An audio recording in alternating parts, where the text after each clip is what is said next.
I want to talk about one of the things that comes up in my sessions when I counsel people, and that is around communication. How should I communicate to my partner, or how should I communicate to my family? I really want to let them know how I'm feeling. I want to communicate to them what's going on for me, but they don't seem to understand, and I don't know how to get the words out. So communication is something that I do work in terms of how you can build the skill. And in this video, I want to talk about something underlying your ability to communicate that often goes missed.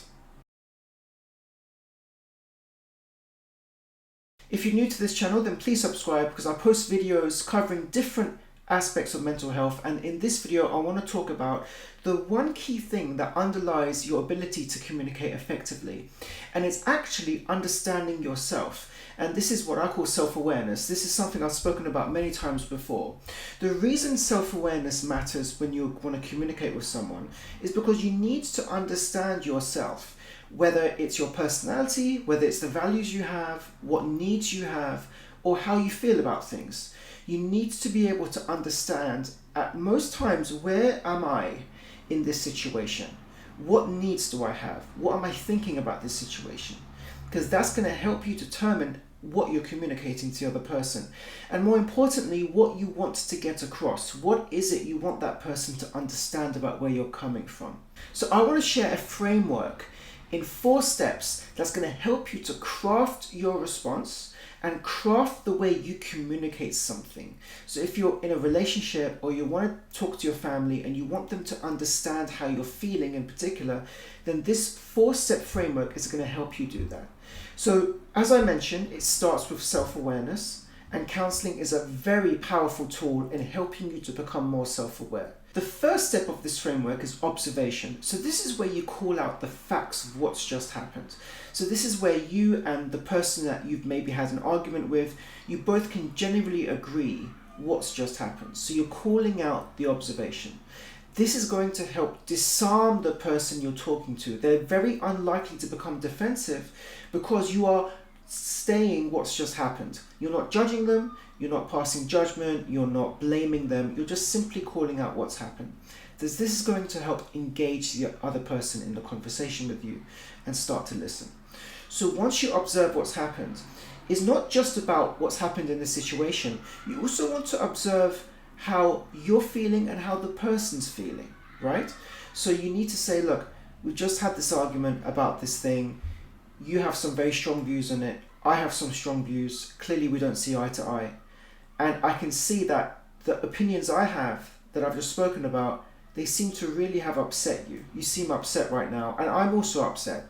So you're just calling out where you're at. You're saying what you observe. From there, you want to move to the second step, which is feelings. So this is where you start to delve into the feeling of how you're feeling specifically.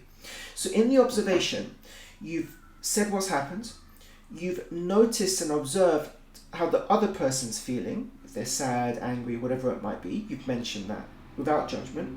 Now it's like, I can see you're upset. How I'm feeling about it is, and you go into how you're feeling, just very honestly. You're not trying to blame the person, you're not blaming yourself, you're just saying how you feel. And again, this goes back to the point I made earlier around self-awareness. You really do need to have a good understanding about where you're coming from. So you can appreciate, especially if it's an emotional situation, the lack of clarity can really cloud what understanding we have about where we are. So having that self-awareness where it's sharp is going to help us cut through that and be very clear about how we feel. So we've observed the situation, we've told that person how we're feeling. I'm feeling really hurt that you said that, and I feel that you haven't listened to where I'm coming from. I feel you've misinterpreted things. This is how I feel about it. So you're just honestly telling them how you feel. Now you move on to step 3, which is needs. This is where you have to identify what needs you have. What is it you need in that moment? It could be in any situation, but in the example I've given, it could be that you're feeling quite hurt by the fact that your friend hasn't listened to your opinion about something, they've misinterpreted it, they are therefore attacking you, they're judging you, and so you're saying, I feel really hurt by this. And I feel that I need you to actually understand where I'm coming from so you don't misinterpret what I'm saying. because then we can have more of a fruitful discussion. I need you to hear where I'm coming from. I need you to listen to me. From that perspective, you're sharing what your needs are, where you feel that your needs haven't been met. Now, that person may well disagree. They may feel like, well, first of all, they may disagree with the fact that they feel they have listened, or they may not understand where your needs are or why you have those needs, because if someone doesn't have those similar needs, they won't really appreciate where you're coming from. That requires empathy on their part. They need to have a willingness to sit with where you're coming from and really attune to what's going on for you. That's called empathy. But the way you can build empathy is in step one, especially the observation, where you observe what's happened and you observe what's going on for them. If they appear really angry or upset, you call that out. I can see you're upset. So that helps to show that you are attuning into them, how they're feeling based on what they're presenting to you. So you're not just talking about yourself, you're showing that, hey, I also care about you. I'm also observing what's happening for you, and I'm trying to figure out a way that we can both, work together to get out of this argument. Okay.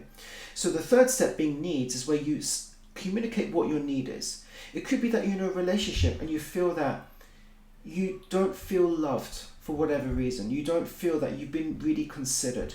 And it could be, depending on your love language, that's something missing. So you need to communicate. What is it you need? I need a hug. I need you to sit with me for 5 minutes, to listen to me rant about my day, So you have the need. And then you move into step 4, which is request. So it can be easy to confuse needs and requests. If we need like a hug, or if we need someone to spend time with us, we can just come out and say, I want you to spend time with me. Even worse, we say, why don't you spend time with me? Why do you never listen to me? Why do you never give me a hug when I walk in the door? So that kind of phrasing is judgmental. And this is what contributes to most arguments as well, is you're not really communicating a need. There's a need in there, but it's coming across very judgmental and very like an attack. And if someone hears that, they are going to go on the defensive because they're perceiving it as an attack. So you're simply breaking all that down by establishing what's just happened. This is how I'm feeling about the situation. These are my needs. And I will request, this is the 4th step, I will like to request for you to spend 5 minutes talking to me about my day. Or I would like to request for you just to sit down and listen to me for 5 minutes. So you're making a request. You're not saying, do this. You're not saying, why don't you do this? There's no judgment. There's no forcing of anything. You're just requesting and asking, can you address my needs in this way? There is no judgment. There's no attack. So the response you get is going to more likely be far more congruent and genuine, because it's not coming from a defensive place. And it's not coming from a defensive place because you've structured the way you're communicating something in this framework where there's no judgment.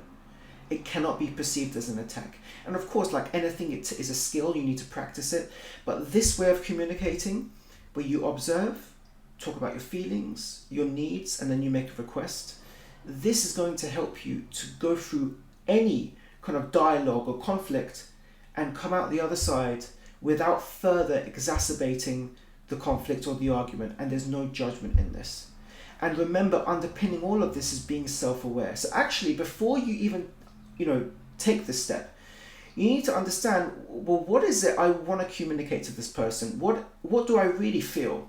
How do I really feel about this? Part of me feels sad, but another part of me is relieved. Why is that? Let me look into this. What are my needs? Because I believe, and as a counselor and seeing this time and again, that needs always accompany emotions. So whatever emotions we have, there's usually an underlying need behind that emotion, whether it's positive or negative.